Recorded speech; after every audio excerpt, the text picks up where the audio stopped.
2021년 6월 셋째 주 온라인 구역 성경 공부에 참여하시는 성도님들을 주님의 이름으로 환영합니다. 신앙 고백하심으로 구역 성경 공부를 시작하겠습니다. 전능하사 천지를 만드신 하나님 아버지를 내가 믿사오며 그 외아들 우리 주 예수 그리스도를 믿사오니 이는 성령으로 잉태하사 동정녀 마리아에게 나시고 본디오 빌라도에게 고난을 받으사 십자가에 못 박혀 죽으시고 장사한 지 사흘 만에 죽은 자 가운데서 다시 살아나시며 하늘에 오르사 전능하신 하나님 우편에 앉아 계시다가 저리로서 산자와 죽은 자를 심판하러 오시리라. 성령을 믿사오며 거룩한 공예와 성도가 서로 교통하는 것과 죄를 사하여 주시는 것과 몸이 다시 사는 것과 영원히 사는 것을 믿사옵나이다. 아멘. 찬송가 412장 찬송하시겠습니다.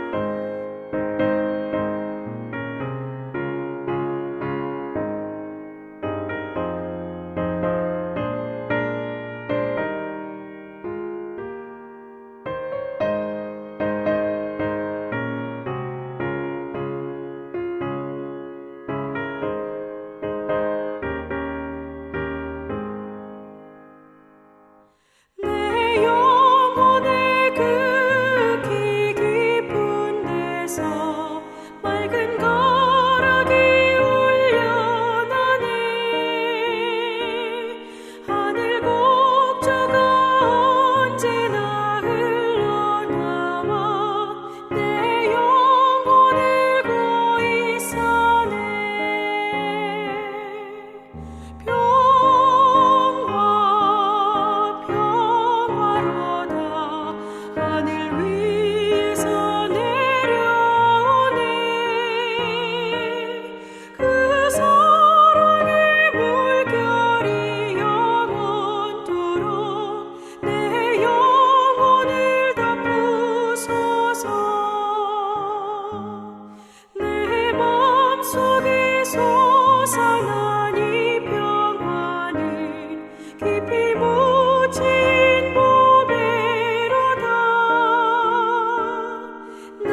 오늘 함께 묵상할 성경 말씀은 잠언 25장 15절에서 28절 말씀입니다. 오래 참으면 관원도 설득할 수 있나니 부드러운 혀는 뼈를 꺾느니라. 너는 꿀을 보거든 조카리만큼 먹으라. 과식함으로 토할까 두려우니라. 너는 이웃집에 자주 다니지 말라. 그가 너를 싫어하며 미워할까 두려우니라. 자기의 이웃을 쳐서 거짓 증거하는 사람은 방망이요 칼이요 뾰족한 화살이니라. 환난 날에 진실하지 못한 자를 의뢰하는 것은 부러진 이와 위골된 발 같으니라. 마음이 상한 자에게 노래하는 것은 추운 날에 옷을 벗음 같고 소다 위에 식초를 부음 같으니라. 내 원수가 배고파하거든 음식을 먹이고 목말라 하거든 물을 마시게 하라. 그리하는 것은 핀숯을 그의 머리에 놓는 것과 일반이요 여호와께서 내게 갚아주시리라. 북풍이 비를 일으킴같이 참소하는 혀는 사람의 얼굴에 분을 일으키느니라. 다투는 여인과 함께 큰 집에서 사는 것보다 움막에서 혼자 사는 것이 나으니라. 먼 땅에서 오는 좋은 기별은 목마른 사람에게 냉수와 같으니라. 의인이 악인 앞에 굴복하는 것은 우물이 흐려짐과 샘이 더러워짐과 같으니라. 꿀을 많이 먹는 것이 좋지 못하고 자기의 영예를 구하는 것이 헛되니라. 자기의 마음을 제어하지 아니하는 자는 성읍이 무너지고 성벽이 없는 것과 같으니라. 오늘 함께 공부할 주제는 마음 훈련 세 번째 시간으로 마음 제어입니다. 온유는 끓어오르는 화를 억제할 수 있는 성품입니다. 마음속에서 일어나는 경랑까지도 잠재울 수 있는 힘이기에 결코 약한 성품이 아닙니다. 마음을 절제하지 못하고 폭발시키는 자는 그간 쌓아온 모든 것을 잃을 수도 있습니다. 마음을 제어해야만 사랑과 정의를 실천할 수 있습니다. 마음을 제어하는 유일한 방법은 하나님의 말씀을 겸손하게 듣는 것입니다. 첫 번째 문제로 본문 15절에서 17절, 27절, 28절을 보면 진정한 힘은 마음을 제어하는 것으로부터 생겨난다고 말씀합니다. 방가로 1번에 뼈를 꺾는 강한 힘은 어디에서 나옵니까? 15절에 보면 오래 참으면 관원도 설득할 수 있나니 부드러운 혀는 뼈를 꺾는다고 말씀합니다. 부드러운 혀에 뼈를 꺾는 힘이 있습니다. 온유한 마음으로 인내하며 말할 때 통치자의 마음도 설득할 수 있습니다. 부드러운 혀는 신체 기관 중에서 가장 말랑하고 무른 기관입니다. 반면에 뼈는 신체 기관 중에서 가장 딱딱하고 강한 기관입니다. 그런데 부드러운 혀가 딱딱한 뼈를 꺾는다고 합니다. 역설적인 표현입니다. 이것은 첫 번째 줄에 오래 참으면 관원도 설득할 수 있다는 내용에 대한 은유적 표현입니다. 여기 관원은 단순히 관리 정도가 아니라 통치자를 의미합니다. 세상에서 지체 높은 통치자를 설득하는 것은 쉬운 일이 아닙니다. 하지만 오래 참으면서 부드럽게 말하면 통치자도 설득할 수 있습니다.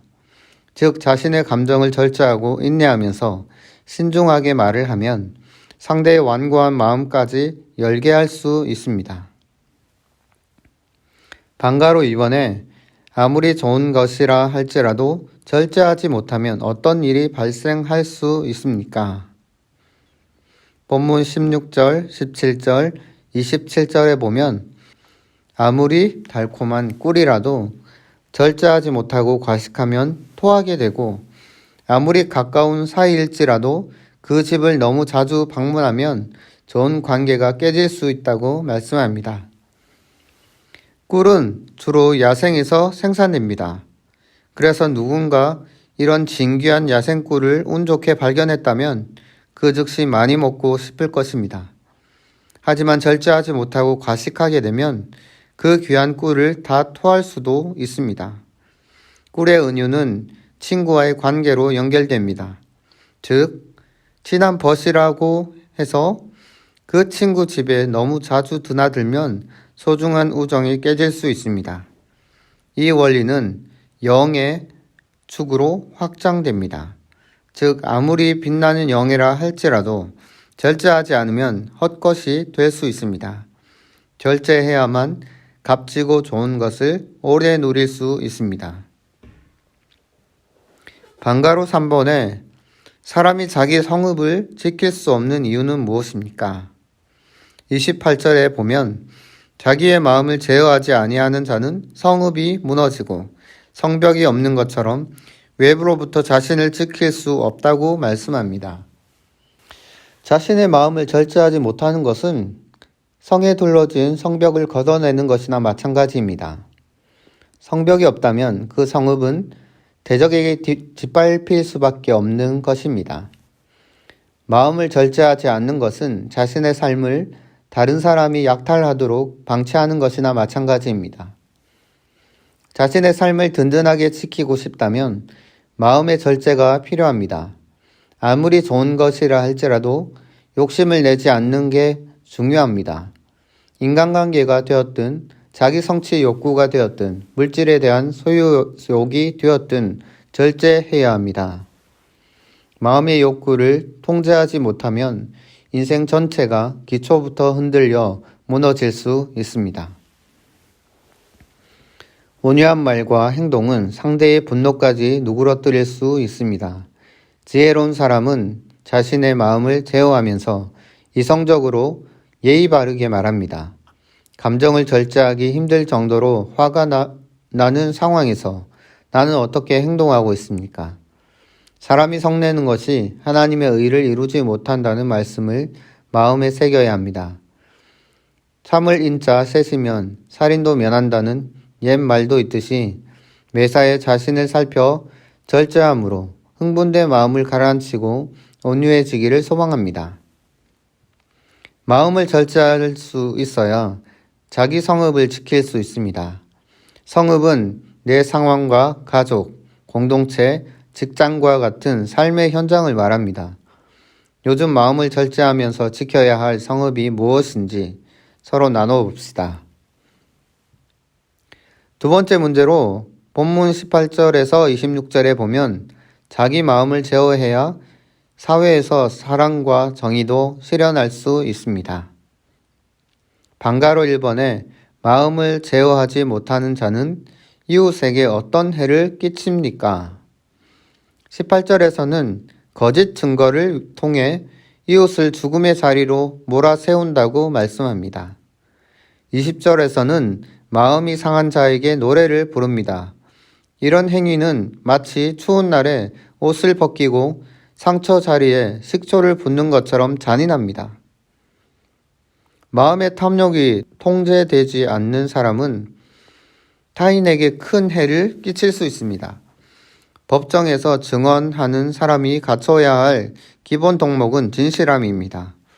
때로는 자기에게 손해가 된다 할지라도 진실을 말해야 합니다.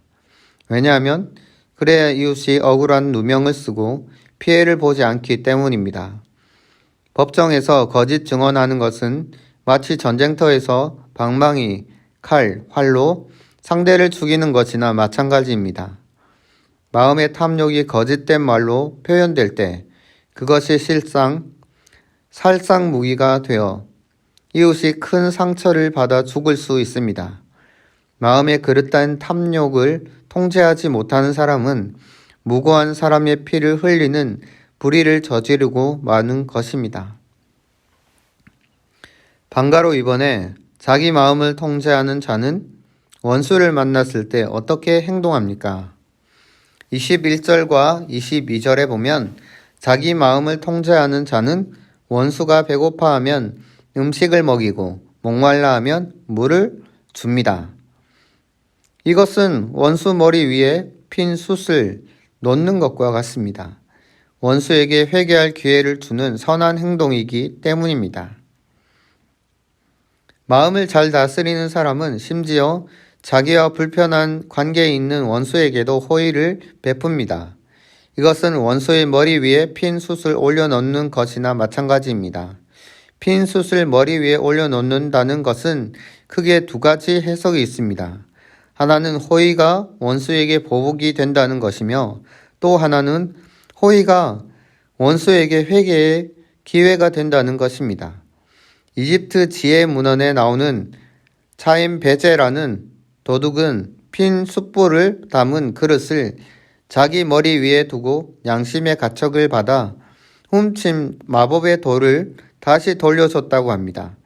핀 숯을 원수의 머리 위에 두는 것은 보복이 아니라 회개의 기회를 주는 것으로 보는 것이 더 타당해 보입니다. 마음을 통제하지 못하면 가정과 공동체, 사회에서도 사랑과 정의를 실현할 수 없습니다. 마음을 절제하며 용기 있게 증언해야 할 것은 무엇입니까? 또 내키지 않더라도 마음을 절제하며 돌봐야 할 대상은 누구입니까? 어떻게 내 삶 속에서 사랑과 정의를 실천할 수 있을지 서로 나눠보시기 바랍니다. 몇 가지 기도 제목을 가지고 기도하는 시간을 가지도록 하겠습니다. 첫 번째로 주님의 은혜와 사랑이 보합교회 위에 가득하게 하시고 주님이 주신 사명을 잘 감당하여 지역사회의 빛과 소금이 되게 하옵소서. 두 번째로 담임 목사님께 말씀과 기도의 능력을 주셔서 성령의 은혜가 충만하게 하시고 영육의 강건함으로 목회 비전을 성취하게 하옵소서. 세 번째로 환우들의 건강을 지키시고 속히 회복되게 하옵소서. 네 번째로 코로나 바이러스 예방과 치료를 위해 수고하는 질병관리청 위에 지혜와 건강을 주시고 공급되는 백신에 부작용 없이 원활히 접종이 이루어지게 하시고 속히 코로나 상황이 진정되어 사회가 정상화되게 하옵소서. 다섯 번째로 교회 주변의 지역 개발이 원활히 진행되게 하시고 성도들의 가정과 직장, 사업에 형통함이 있게 하시고 기도하는 것마다 응답되는 은혜를 주옵소서. 다 같이 기도하겠습니다. 거짓 없으시 성실하신 그 사랑 상한 갈대 꺾지 않으시니 꺼져가는 등불 끄지 않는 그 사랑 변함없으신 거짓 없으신 성실하신 그 사랑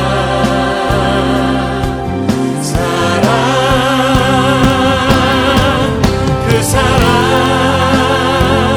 날 위해 죽으신 날 위해 다시 사신 예수 그리스도 다시 오시 그 사랑 죽음도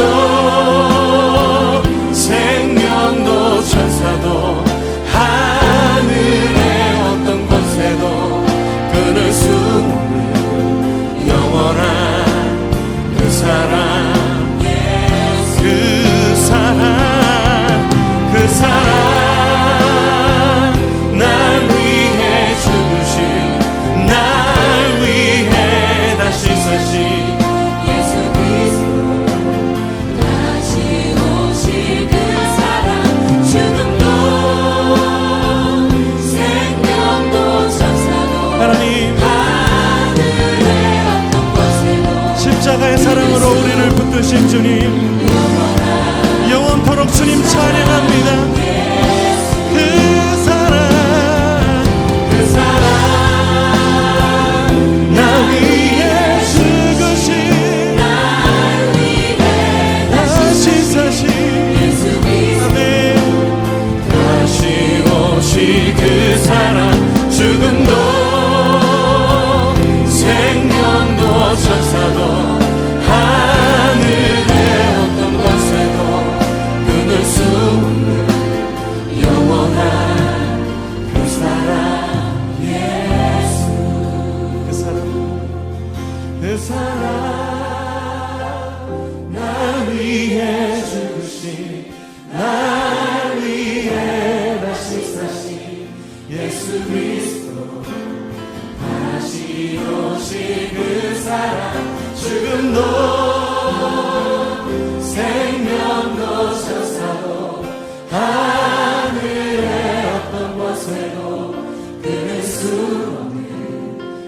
영원한 그 사랑.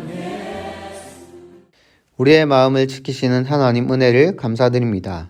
수시로 변하는 우리의 마음은 주변의 환경과 상황에 부딪힐 때마다 절제하지 못하고 분노할 때가 많은 것 같습니다. 그러나 주님의 말씀을 의지하여 마음을 지키고 하나님의 의를 이루길 소망합니다. 계속되는 코로나 상황에서 백신이 원활히 공급되게 하심을 감사드립니다. 백신을 접종하는 모든 사람들에게 부작용 없이 면역이 생기게 하시어 속히 모든 상황이 안정되게 하옵소서. 무엇보다 보합교회 위에 하나님의 은혜를 충만히 내려주셔서 복음의 통로가 되게 하시고 세상의 빛과 소금의 역할을 잘 감당하게 하옵소서. 세우신 담임 목사님께 성령과 지혜가 충만하게 하셔서 능력 있는 말씀을 선포하게 하시고 기도하는 것마다 응답되게 하옵소서. 육신의 연약함으로 주님의 긍휼을 바라는 환우들에게 정확한 치료가 있게 하시고 속히 회복되어 함께 주님을 예배하며 찬양하게 하옵소서. 교회 주변이 주거 재생 혁신지구 후보지 선정이 되어 개발 논의가 진행되고 있습니다. 모든 과정들이 교회와 지역 주민들에게 축복된 결과가 되게 하옵소서. 모든 성도들의 가정과 직장과 사업 위에 주님의 보호하심과 형통하심이 함께하길 소망합니다. 우리의 길과 진리와 생명이 되신 예수님의 이름으로 기도합니다. 아멘. 주기도문으로 마치겠습니다.